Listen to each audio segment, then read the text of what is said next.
ഏതൊരു തത്വത്തിൻ്റെ പുറകിലും ഗുരു ലക്ഷ്യമിട്ടത് നമ്മളെ ഉദ്ബുല്ലമാക്കുക എന്നുള്ളതായിരുന്നു.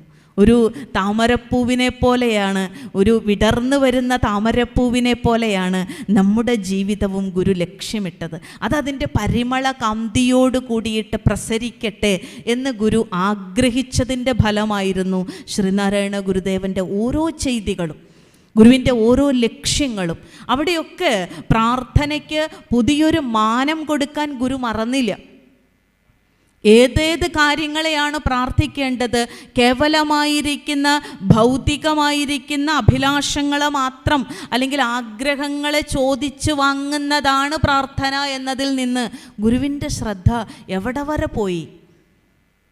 വരെ പോയി? കൃതജ്ഞതയുടെ കാര്യം എടുക്കൂ. കൃതജ്ഞത എവിടം വരെ പോയി? ഇന്ന് സഹായം ചെയ്തവരെ മറന്നു പോകുന്നവരാണ് നമ്മൾ. പിന്നെയാണോ ഇന്നലത്തെ കാര്യം? ഇന്ന് രാവിലെ സഹായിച്ചവനെ വൈകുന്നേരം പോകുമ്പോൾ കണ്ട മട്ട് നടിക്കാത്ത നമ്മളോടാണ് ഗുരുവിൻ്റെ ശ്രദ്ധ ഒന്ന് പിന്നാക്കം പോയേ എന്ന് പറയണത്. എവിടെ വരെ പോകണം ഗുരു? പൊക്കോട്ടെ, കുറേ പൊക്കോട്ടെ. നീ ജനിക്കുന്നതിന് മുന്നേ ഉള്ള അവസ്ഥയിലേക്ക് പൊക്കോട്ടെ. അമ്മയുടെ ഗർഭഗൃഹത്തിൽ ആ ഒരു ഇരുളും വെട്ടം ഒന്നും അറിയാതെ കിടക്കുന്ന നാളുകൾ വരെ നിൻ്റെ ആ തിരിഞ്ഞു നോട്ടം എത്തട്ടെ. അവിടെ ആരാ നിന്നെ സംരക്ഷിച്ചത്? അവിടെയും ഗുരു കൂട്ടുപിടിക്കുന്നത് മംഗളസ്വരൂപിയായി ശംഭുവിനെയാണ്. എന്തിനു പ്രാർത്ഥിക്കണം എന്ന് ചോദിക്കുമ്പോൾ കൃതജ്ഞതയുടെ വഴിഞ്ഞു തൂവലാകണം പ്രാർത്ഥന എന്ന് ഗുരു ആഗ്രഹിച്ചു. നന്ദിയുള്ളവരായിരിക്കുക. നന്ദികെട്ട ഈ ലോകത്ത് നന്ദിയുള്ളവരായിരിക്കേണ്ടുന്നതിൻ്റെ ആവശ്യകതയെ ഗുരു ഊട്ടി ഉറപ്പിച്ചു.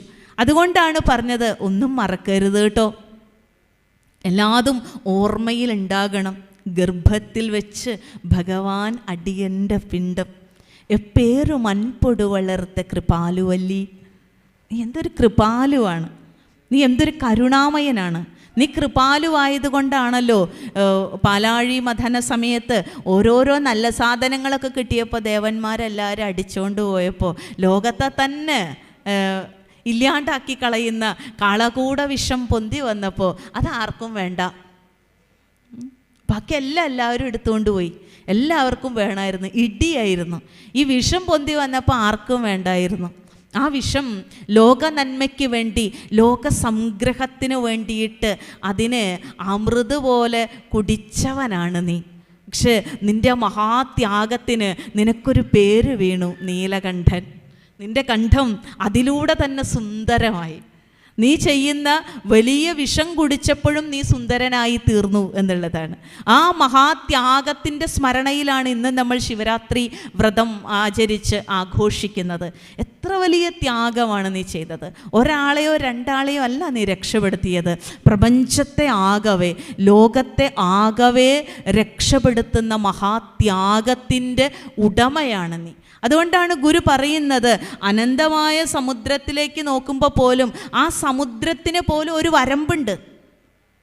കപ്പലിൽ കയറിപ്പോയാൽ അറിയാം, അതിനുണ്ട് ഒരു വരമ്പ്, അപ്പുറത്തൊരു കര എന്ന് പറയും.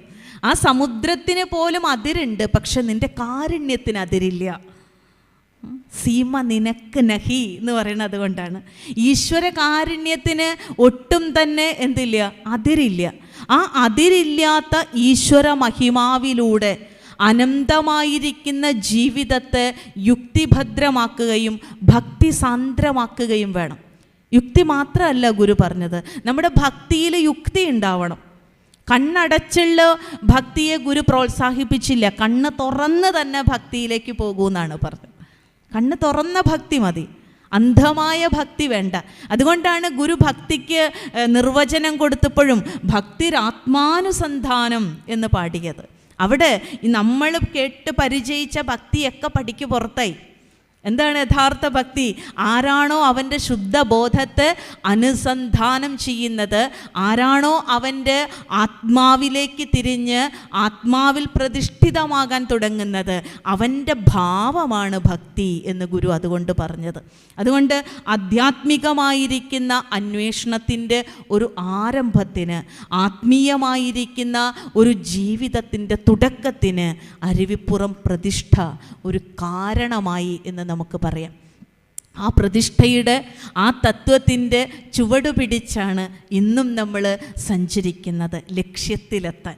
ഞാനാകുന്ന ജീവനും ഈ ജനിമൃതികളിൽ നിന്നെല്ലാം മുക്തമായിട്ട് വീണ്ടും വരാതെ വീണ്ടും പോകാതെ ആചാര്യസ്വാമികൾ പറയും പോലെ പുനരപി മരണം പുനരപി ജനനം പുനരപി ജനനീ ജഠരേ ശയനം ഇഹ സംസാരേ ബഹുദോസ്താരേ കൃപയാ പാരേ പാഹി മുരാരേ. പുനരപി മരണം, വീണ്ടും മരിക്കുന്നു, വീണ്ടും ജനിക്കുന്നു, വീണ്ടും അമ്മയുടെ ഗർഭപാത്രത്തിലേക്ക് വരുന്നത്. ഇതിനൊരു അറുതി വേണ്ടേ? ഇതിനൊരു അറുതി വേണം.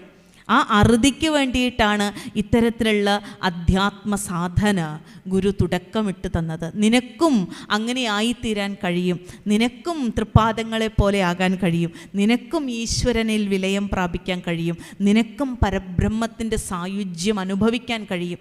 ജീവിതത്തിൻ്റെ ആത്യന്തികമായിരിക്കുന്ന നിവൃത്തി എന്ന് പറയുന്ന മോക്ഷം അതാണ്.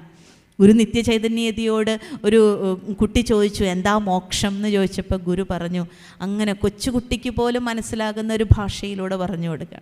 നല്ല പല്ലുവേദന വന്നിരിക്കുമ്പോൾ എന്തൊരു വേദനയാണ് അല്ലേ മോളെ? ആണ്, നല്ല വേദനയാണ്.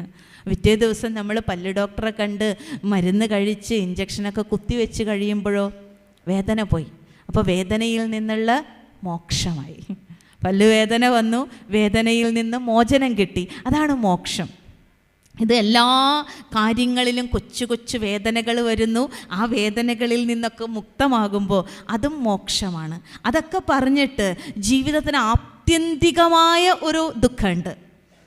ഏതൊന്നിനെ അറിഞ്ഞാലാണോ എല്ലാം അറിഞ്ഞതായിത്തീരുന്നത്, അതിലേക്ക് എത്തുന്നത് വരെ നമ്മളെ അസ്വസ്ഥമാക്കിക്കൊണ്ടിരിക്കുന്ന ഒരു ചോദ്യം, ഈ ജീവിതം എന്തിനാ ഇങ്ങനെ ജീവിച്ചിട്ട്, ഇങ്ങനെയൊക്കെ ജീവിച്ചാൽ മതിയോ, ഇതെവിടെയെങ്കിലും എത്തുമോ എന്നുള്ള ഒരു ചോദ്യത്തിൻ്റെ തുടക്കമാണ് ഗുരു ഇത്തരം സംരംഭങ്ങളിലൂടെ ഇട്ടു തരുന്നത്. ആ ആത്യന്തികമായിരിക്കുന്ന ദുഃഖത്തിൻ്റെ ശമനമാണ് എല്ലാ ശാസ്ത്രവും ഗുരുവചനങ്ങളും കൈകാര്യം ചെയ്തിരിക്കുന്നത്. ആ ഒരു ശാസ്ത്രത്തിൻ്റെ പിന്നാലെ നമ്മൾ പോകുമ്പോൾ നമ്മുടെ ഈ കൊച്ചു ജീവിതത്തെ ഭാസുരമാക്കാൻ ഈ ഗുരുദേവ കൃതികൾ എന്ന് പറയുന്ന ഈ കുഞ്ഞു ഗ്രന്ഥത്തിന് എന്തോരുണ്ട്, ഇത്രയേ ഉള്ളൂ. പക്ഷെ അതിന് നമ്മളെ മുക്തമാക്കാൻ കഴിയും എന്നുള്ളതാണ്, ജനിമൃതികളിൽ നിന്ന് മോചിപ്പിക്കാൻ കഴിയും എന്നുള്ളതാണ്, ജീവിതത്തിന് ഒരു ലക്ഷ്യം തരാൻ കഴിയുമെന്നുള്ളതാണ്. ഒരു പുതിയ വർഷത്തിലേക്ക് നമ്മൾ പോകുമ്പോൾ ഒരു പുതിയ ജീവിതത്തിനും കൂടിയുള്ള തയ്യാറെടുപ്പുകളാണ്. പലപ്പോഴും അത് നിരാശയിൽ കലാശിക്കുമെങ്കിലും നമ്മൾ ഓരോ പുതുവർഷങ്ങളെയും നമ്മൾ വരവേൽക്കുന്നത് ഓരോ പുതിയ ജീവിത പാഠങ്ങളിലൂടെ പോകണമെന്ന കാൽവയ്പോട് കൂടിയിട്ടാണ്. അവിടെയൊക്കെ നമ്മുടെ കൂടെ ഒരു വേദമായി ഈ പുസ്തകമുണ്ടെങ്കിൽ ജീവിതത്തിന് തന്നെ, നമ്മുടെ ജീവിതത്തിന് തന്നെ ഒരു തത്വവും ഒരു അനുഷ്ഠാനവും ഒരു ലക്ഷ്യവും കൈവരും എന്നുള്ള കാര്യത്തിൽ യാതൊരു സംശയവുമില്ല. അങ്ങനെയുള്ള ഒരു ആ ആദി ഗുരുവിൽ, ആ ആദി ദൈവമായിരിക്കുന്ന ഈശ്വരാർപ്പിതമായിരിക്കുന്ന ഒരു ഗുരുവിലേക്ക്, ഈശ്വരനിലേക്ക് ശ്രദ്ധ തിരിച്ചുകൊണ്ട് ആ ഒരു ശിവതത്വത്തിൽ ഊന്നിയുള്ള ആ ശിവ പാദത്തിൽ വിലയം പ്രാപിക്കുന്ന ലക്ഷ്യമായിരിക്കട്ടെ നമ്മുടെ ഓരോരുത്തരുടെയും ജീവിതം എന്ന് ആശംസിച്ചുകൊണ്ട് ഈ ഗുരുവാണികൾ നിങ്ങളുടെ ഹൃദയത്തിൽ ഒരു വലിയ വസന്തകാലത്തെ സംഭാവന ചെയ്യട്ടെ, ഗുരു തന്നെ സംഭാവന ചെയ്യട്ടെ എന്ന് അകമഴിഞ്ഞ് പ്രാർത്ഥിച്ചുകൊണ്ടും ആശംസിച്ചുകൊണ്ടും ഇത്രയും സമയം സശ്രദ്ധം എന്നെ ശ്രവിച്ച ഓരോ ഗുരുപ്രേമികളോടുമുള്ള നന്ദിയും പ്രണാമവും രേഖപ്പെടുത്തി നിർത്തട്ടെ. നന്ദി, നമസ്കാരം.